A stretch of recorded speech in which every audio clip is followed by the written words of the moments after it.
Okay, so if you worked along with me in the previous tutorial, you were able to successfully create your postcards in space, and I hope you had some good luck with that.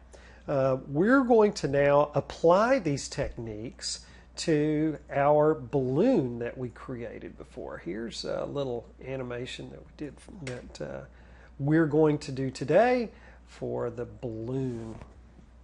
Okay, now here's what we want to do. I'm going to go ahead and delete my balloon stuff that's in here so that we can kind of start from scratch.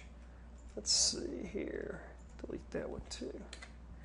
And so what I want you to do is import the file. So I want you to double click in the gray area down here where there's nothing in the project panel. And go find your file, balloon layers. That's what I named mine. I think that's what you should have named yours. And the first thing we're going to see is we have something, dialogue here that we've got to decipher. Import kind. This is very important. I want you to set that to composition, retained layer sizes. And click OK. Now, what we will see in the project panel is that we have a comp. There's the little comp icon. And then we have a folder that's got some layers in it. There's our 3 layers. Now we are going to ignore the comp for now. We really don't need it because we're going to create our own comp. So go ahead and click on the new comp icon down here at the bottom of the project panel. And we want to name this Balloon HD. You want the preset HD TV 1920 1080, and let's make it 7 seconds. So select it and type 700 and click OK.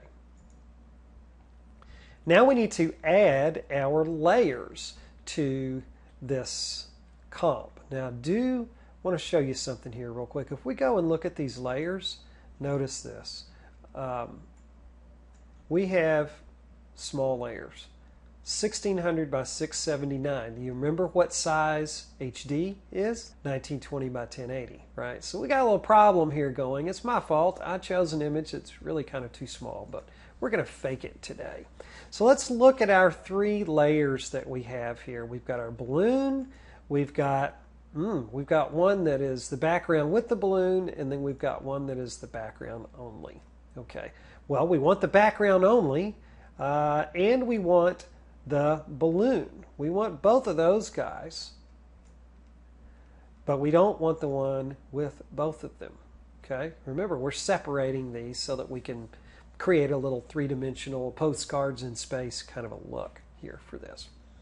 Okay, let's go ahead and get started. Make sure that the background layer is on the bottom, the foreground is on the top. Honestly, it's not going to matter here in just a minute, but just do that for now. Let's go ahead and turn these into 3D layers now. So click on the little cube switch to turn 3D on for these layers. And I would like for you now to go over where it says one view, and I want you to set that to 2 views horizontal. And once you do this, probably on this side, your view is going to look like that. Probably just going to kind of disappear. We're looking straight down on these objects, which are both occupying the same plane, and they have no depth. So we don't see anything. We see this little line where something is supposed to be. So what I want you to do, just click on this left side over here, and I want you to change where it says top. I want you to change that to Custom View 1. Custom View 1. And now we can kind of look at a little bird's eye view, a little oblique view of this image. So here's what I want you to do. I want you to select the foreground image and press P. And what we're going to do is we're going to pull the balloon forward in Z space. So we're going to pull it towards the camera. Now this is a little tricky when you think about it here. You know, our 3 numbers here, this is horizontal, vertical, and this represents depth. So if we pull this towards the camera, we're actually going to be dragging this number to the left. We're making this number smaller, or it's actually going to be a negative number. So if you think about it, in terms of like feet, okay, if this balloon was moving away from us, the number of feet away from the camera or from us would be growing bigger. But if it's moving towards us, the number is going to be growing smaller. And so you can see how it is getting smaller. It's moving out towards this here. So what I want to do is set this at around 700. Doesn't have to be exact. Yeah, you know, what the heck. I'll go ahead and set it to 700 here. Whoops, my bad. Negative 700. Look what happened. The balloon is actually behind our background layer. Negative 700, and that pulls it out forward and towards the camera. We don't have a camera yet, but we're going to have one here in a minute. So now that we've got the balloon pulled out towards the camera, we need to scale it down. So let's go ahead and hold Shift and S, and that will show us both position and scale. And let's scale this balloon layer down to about 40%. Okay, looks good. All right, so now if we were to look over here, we can see here's the balloon, here's the sky and the mountains, and now next we're going to add to this a camera. Layer, New, Camera. Let's make this a 1-node camera, not a 2-node this time like we did in the previous tutorial. Let's choose the 50mm preset. And if you have depth of field enabled, let's go ahead and turn it off and click OK. And now we can see our camera is like way far away, man. It's way over there somewhere. That's actually going to work out pretty good for us because in this particular image, the camera is really far away from the balloon, which is really far away from the background. Okay, let's go ahead and move the camera now. So I want to go ahead to the camera layer, click on it, and press P for position. And make sure you're at the very beginning of the timeline and press the stopwatch to set a keyframe for position.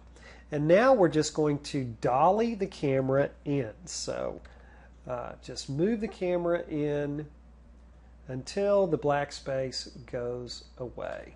Okay, let's make sure that black space is all gone. That's good. Perfect.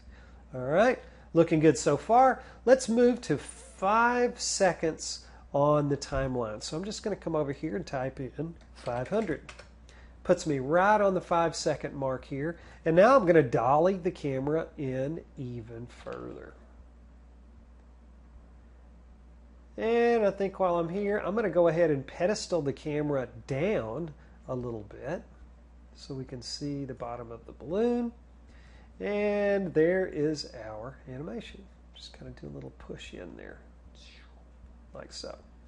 Okay, since we're here, let's go ahead and set this keyframe to Easy Ease. So you remember we're going to press F9 or we're going to right click and go to Keyframe Assistant. Again, I'm sorry it's off the screen for you, but you're looking for the very bottom thing in this little dialog which says Keyframe Assistant. And Easy Ease is the one that we want.